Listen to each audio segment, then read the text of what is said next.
Well, according to the FBI, in 2024, scammers stole a record $16.6 billion through internet crimes like identity theft and online impersonation. That's a 33% jump from the year before.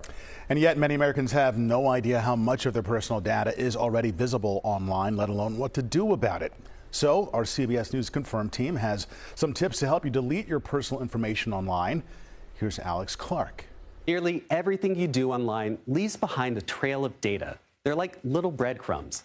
So we're using an example named Tina today, and these breadcrumbs that she's leaving behind represents the data that she's left while browsing online. So what happens is behind the scenes, your data gets collected by what's called data brokers. They may sell your data to advertisers, political organizations, and even to people finder sites. She doesn't want that, so here's how she can try to stop that. First, Tina can investigate her digital trail. She can go to Google her name, username, and addresses to see what comes up. And Google also has a new tool called Results About You that will do this automatically if you trust them. And she can also use a website that searches for her history using her email. So that's another option. These are her search results that she finds. So first off, there's an old MySpace page. Second, there's a Facebook album with a wild party on it.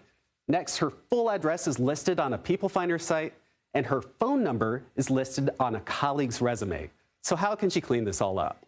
Our first tip is to delete any accounts you don't want to appear anymore. So does she really need this old MySpace page? No, delete it. Next, let's take a look at this social album. When she logs into Facebook, she's going to look for the 3 dots in the album, and when she selects that, she can go to edit her privacy settings. She'll select Friends so that strangers can no longer see these. Next, there's a People Finder website that has Tina's address on it. And most of these sites have what's called an opt-out page. So she's going to go there and see if she can get her data removed.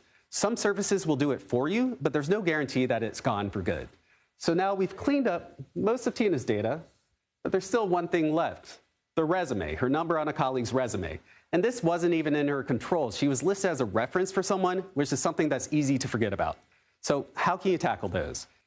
What she's going to want to do is limit how often she gives her name and address online, use unique, secure passwords, and make sure that her connections are secure. Just look for the S and the lock in the bar. Lastly, she's going to discuss her data goals with friends and family. She asks her friend to remove that number, problem solved.